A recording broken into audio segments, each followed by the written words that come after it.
Merci, Monsieur le Président. Voilà. Bonsoir à toutes et à tous. Bonsoir public.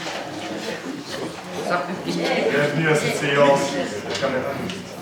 Bienvenue à cette séance du Conseil communal. Passons directement au point 1 de l'ordre du jour, donc l'approbation du procès verbal de la séance précédente. Et avant ça, pardon, j'excuse Guylaine qui est notre aujourd'hui. On passe au PV. Est-ce qu'il y a des remarques sur le PV? Non, je propose qu'on vote le PV. Oui. Oui. Oui. Oui. Oui. Oui. Oui. Oui. Oui. Oui. Oui. Oui. Oui. Oui. Oui. Point 2. Culte, fabrique d'église de Bernaud, de Bombay, de Dalem, de Feneur, de Mortrou, de Neufchâteau, de Saint-André, de Warsage, compte de l'exercice 2023. Approbation. Donc Daniela, je te cède la parole si tu veux donner quelques explications de manière très spéciale. Donc, on va commencer d'abord de façon générale. Les excédents sont un peu plus élevés que les années précédentes parce que lorsqu'il a fallu faire les budgets, c'était les crises énergétiques. Donc, les fabriques d'église avaient budgétisé quand même, avaient un budget assez élevé au niveau chauffage et électricité, mais les prix ayant diminué, donc les excédents sont un peu plus élevés que les années précédentes, mais sachez aussi que les bonnets excédents sont réinjectés dans les comptes l'année suivante. Donc de toute façon, ce sera pour diminuer les subsides communaux prochains. Donc, au niveau Bernaud, il n'y a rien en extraordinaire. Bombay, l'extraordinaire, c'était 6 694 pour la réparation des joies de la chapelle de la tombe.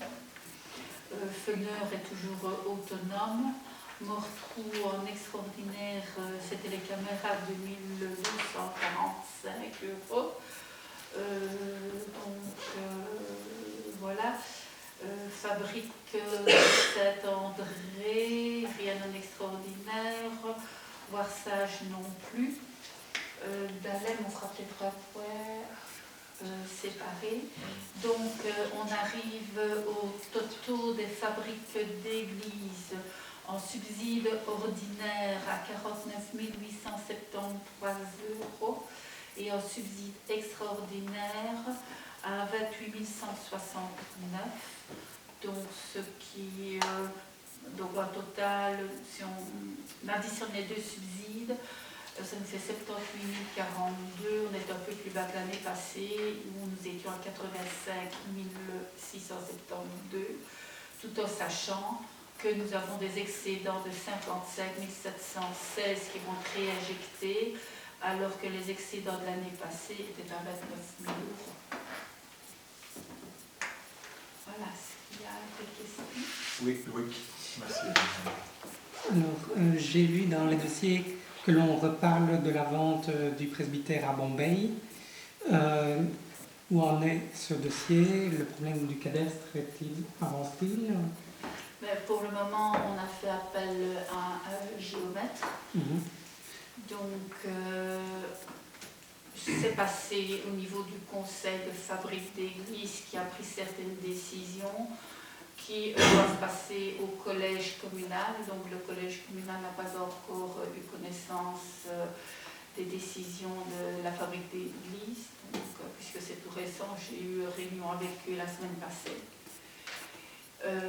Mais tout a été reborné.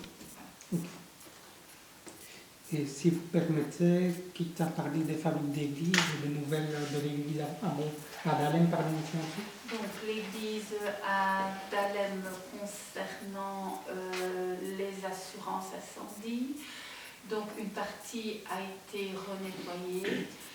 Donc eux, je les ai vus mardi. L'union pastorale ne souhaite pas réouvrir tout de suite parce que le calendrier a été fait jusqu'à fin mai. Mais pour début du mois de juin, normalement, l'église, s'il n'y a pas d'autres problèmes, l'église devrait réouvrir. Merci. Y a-t-il d'autres questions? Je propose de voter donc famille d'église par famille d'église, donc Bernaud, ou alors peut-être on va voter ensemble avec ceux qui sont d'accord, lève la main pour Bernaud, ce sera plus simple, vote oui pour Bernaud. Voilà. Ceux qui s'abstiennent, voilà.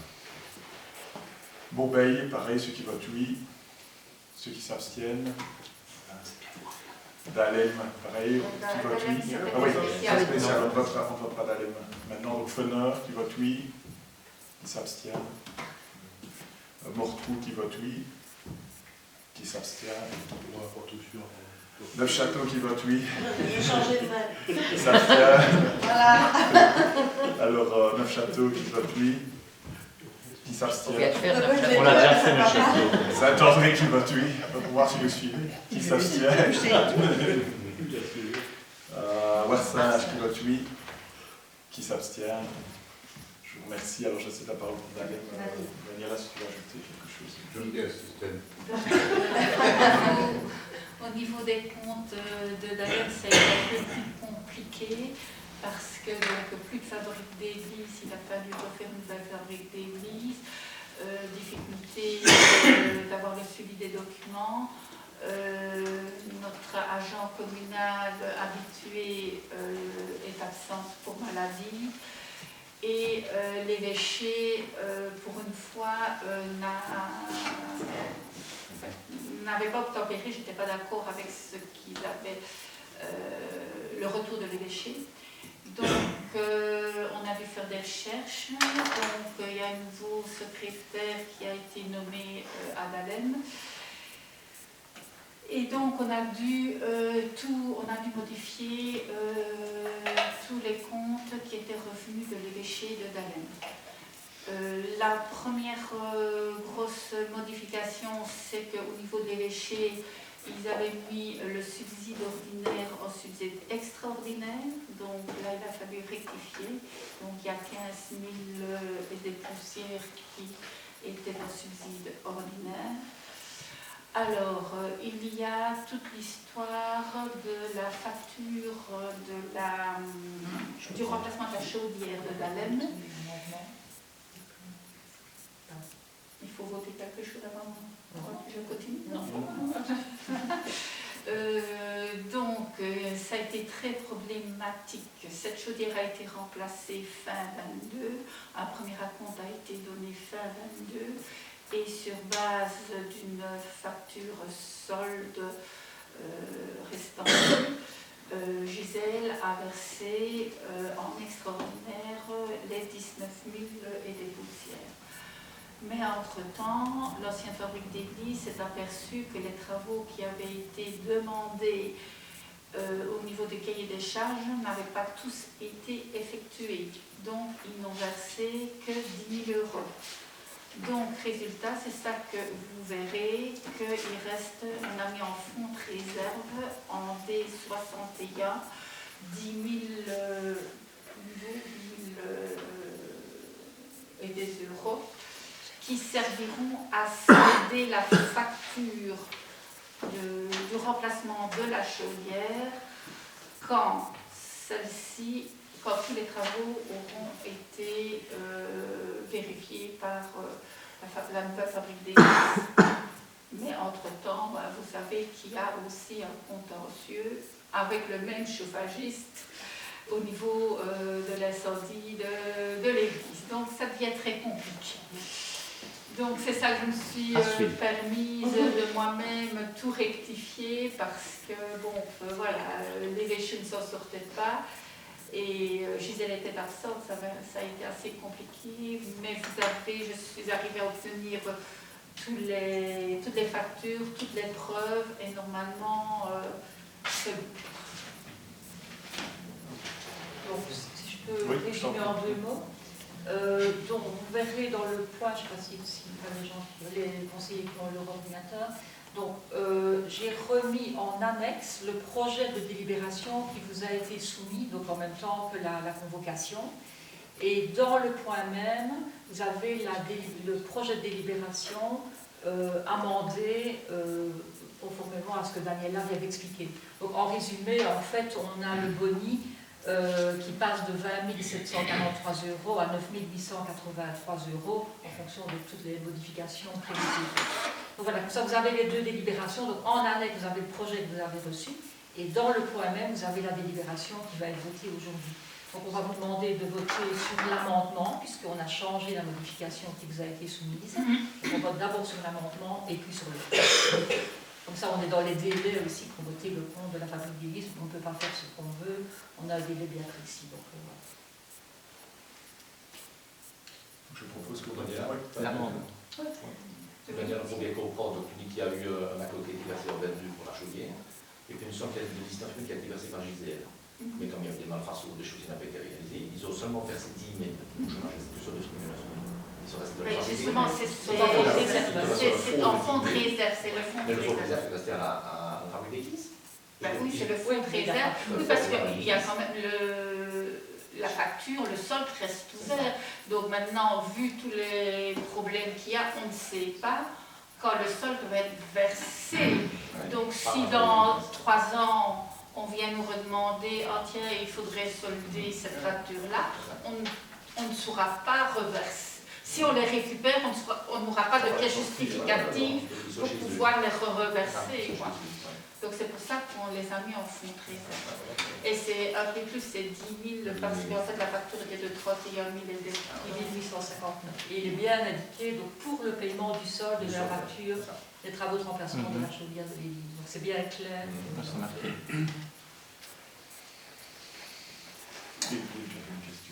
Non. Non. Je commence à voter. Ouais. Je propose qu'on vote l'amendement. alors. Oui. Oui. Oui. Oui. Oui. Oui. Oui. Oui. Oui. Oui. Oui. Abstention. Oui. Excuse-moi. Abstention. Tu t'es abstenu. Excuse-moi. Bon, je dis oui. Ah, oui. Oui, et maintenant on vote le point. Ouais, on vote le point, pardon. Nicolas. Oui. Oui. Oui. Oui. Oui. Oui. Oui. Oui. Oui. Attention. Oui. Oui. Oui. Oui. Alors, point 3, enseignement communal maternel, ouverture de classe au 25 du 3 2024, l'implantation de Montpaille et de Neufchâteau. Nos écoles se portent bien, je vais prendre la parole à la place d'Ariane, qui est un peu court de voix aujourd'hui. Donc, plus 4 enfants à Montpaille, donc à Vannes. Donc, c'est une belle progression qui stabilise pour davantage l'école. Et plus 4 enfants maternels à Aubin, donc à 36, qui se développent également très bien. Donc voilà des bonnes nouvelles, c'est assez positif, donc ça crée aussi de l'emploi local. Peut-on voter le point? Je pense que ce sont 2 poids différents, donc on vote 2 fois, c'est ça? Oui. Oui. Oui. Oui. Oui. Oui. Oui. Oui. Oui. Oui. Oui. Oui. Oui. Oui. Oui. Oui. Deuxième fois. Oui. Oui. Oui. Oui. Oui. Oui. Oui. Oui. Oui. Oui. Oui. Oui. Oui. Oui. Point 4, marché de travaux, réfection de la cour de la salle polyvalente des Mouliniers à Fenor, c'est un projet PIC 2022-2024, et je cède la parole à Michel. Donc il s'agit de refaire la cour au Moulinier, la cour de derrière, aménager avec une tierce drainant, mettre un petit peu de verdure. On avait déjà commencé à raser tout le mur sur le clôté et l'ancien barbecue. Donc on sait refaire des clôtures et voilà, pour un montant estimatif de 62 682 €. TVA. Donc voilà, ça c'est l'estimation. Et alors c'est sur le PIT donc on a un subside. Donc là de 31 000 €. Y a-t-il des questions, des remarques? Oui, Louis. Alors ici, cette cour est-elle uniquement à disposition de la salle ou est-elle aussi à disposition des logements, éventuellement des riverains voisins? Mais des riverains voisins, il n'y a que l'accès que par la salle et c'est pour la salle. Oui. Ok, merci. Ok, merci. Y a-t-il d'autres questions? Ou tu reprends? Non, mais je disais, s'il y avait un petit chemin qui arrive là à la cour, on a regardé et il n'y a pas. Sinon, ça aurait pu être une petite zone de détente. Ben oui, j'y ai. Voilà. C'était la question que je me posais. Merci. Je propose qu'on vote le point. Oui. Oui. Oui. Oui. Oui. Oui. Oui. Oui. Oui. Oui. Oui. Oui. Oui. Oui. Point 5, plan de cohésion sociale 2020-2025, rapport d'activité 2023, approbation, plus rapport d'évaluation locale globale 2020-2023, validation. Y a-t-il de remarques par rapport à tout ça? On en avait parlé déjà la dernière fois. Donc, sinon, je propose qu'on... Je voulais juste Oui. demander au niveau tech, oui, c'est un peu comment... Est-ce qu'ils ont envisagé d'autres possibilités pour les transferts bus ou ils restent toujours sur la même? C'est toujours à l'étude le plan d'aménagement du FEC. Donc même, bon, je pense qu'il y a tous d'accord sur le fait que ce serait bien d'avoir un complément d'offre. Je crois que c'est ce qui ressort du CCA. Avoir des doubles bus qui passent 2 fois par jour, ça ne sert à rien. Ce serait bien d'avoir des petites navettes qui feraient juste les villages, aviser, ils pourraient dispatcher. On est d'accord là-dessus. C'est vrai que Il doit y avoir des ingénieurs pour faire ça. Mais ce sont les mêmes que le tram. Ouais, Donc, ça faut attendre. ceux qui mettent Faut attendre. Oui, il marche. Y a-t-il d'autres remarques par rapport à ce rapport d'activité? Non. Donc, je propose qu'on vote sur l'ensemble du point, si vous êtes d'accord. Oui. Oui. Oui. Oui. Oui.